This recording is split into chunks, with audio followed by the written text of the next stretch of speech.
Wow. Anak ng Doja talaga. Yeah. Parang ano no?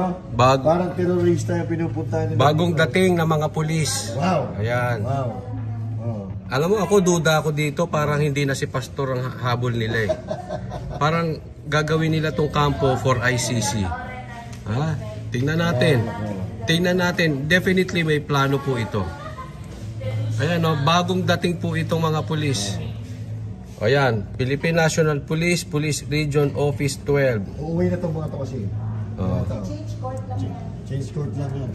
Change court? O may plano silang iba? Kasi balita ko may mga puti na sa loob. Nasa hangar. Ano ito? Navy na to? Ayan o. Tingnan mo ha. Tingnan nyo mabuti.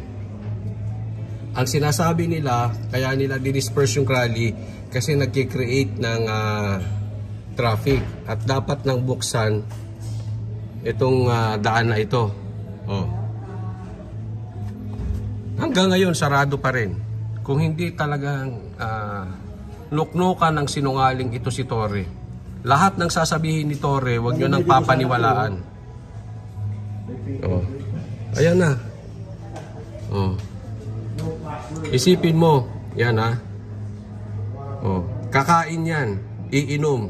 So saan dudumi yan? Saan iihi?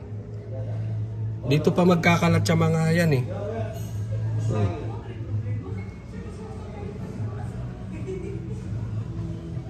Yan po ang sitwasyon ngayon dito.